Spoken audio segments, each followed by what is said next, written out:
पाठ 8 कला का परचम। पाठ प्रवेश।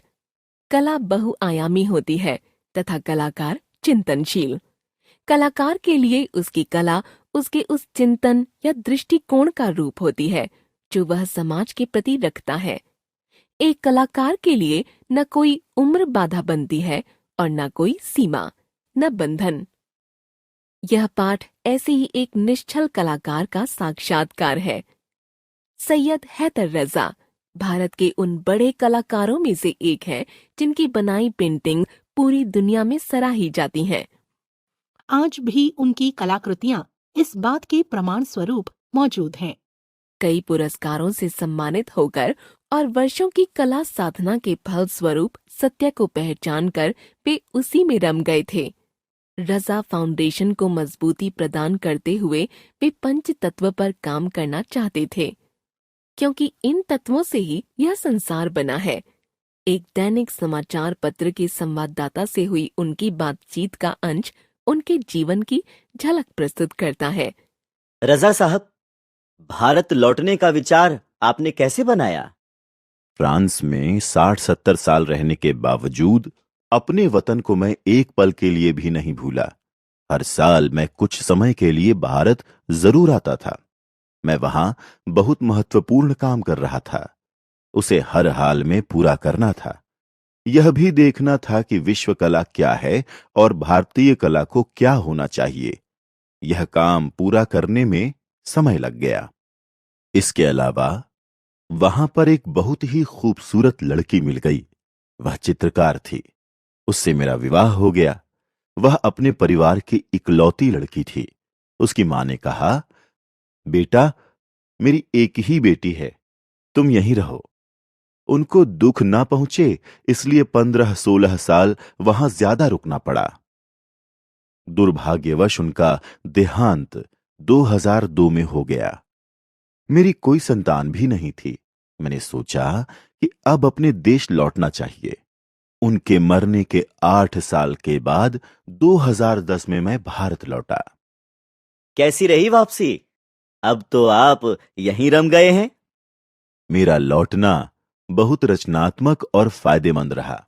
हालांकि मेरी यह उम्र और बदली हुई स्थितियां कभी कभी मुश्किल भी खड़ी करती हैं, फिर भी मैं यहां आकर बहुत खुश हूं।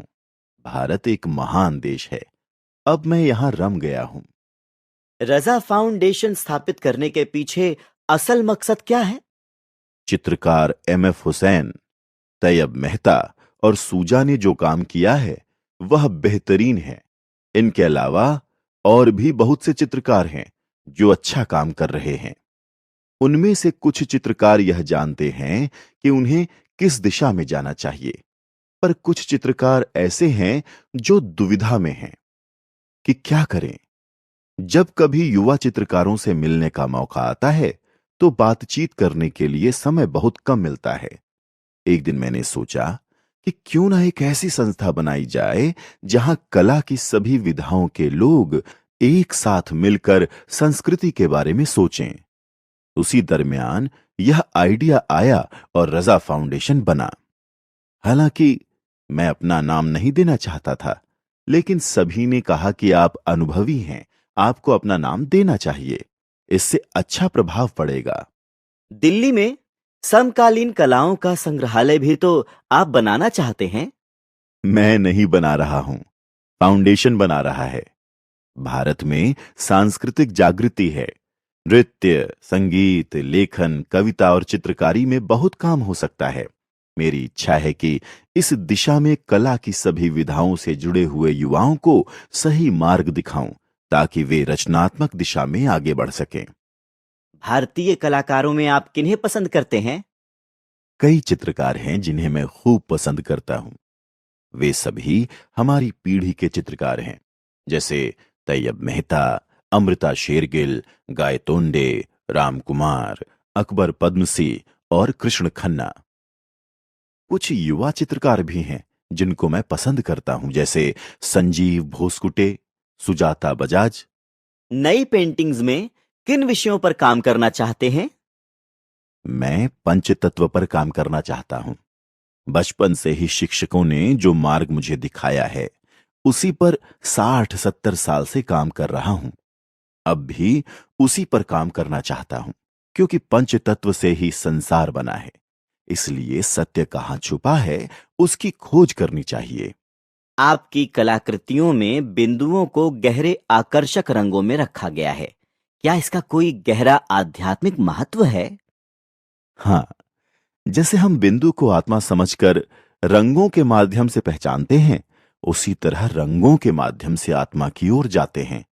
रंगों को समझकर ही उपयोग करना चाहिए, क्योंकि उसके माध्यम से हम आत्मा की ओर बढ़ सकते हैं। अगर चित्रकार उस चीज को नहीं समझता, तो वह आत्मा की ओर नहीं जा सकता। भारत में कला, कलाकार की स्थिति और भारतीय कला के भविष्य पर आप क्या कहना चाहेंगे? इन दिनों महत्वपूर्ण और सामान्य दोनों तरह का काम कला में हो रहा है। जहां अच्छा काम होता है, वहां मुझे बहुत खुशी होती है, और जहां बेकार काम होता है, वहां ठीक नहीं लगता। अपनी समझ से हर किसी को निर्णय करना चाहिए कि चित्रकार अपना काम ठीक से कर रहे हैं या नहीं। आधुनिक भारतीय कला का भविष्य बहुत ही उज्जवल है। मुझे पूरा यकीन है कि देश में ही नहीं, बल्कि दुनिया भर में आधुनिक भारतीय कला का परचम लहराएगा।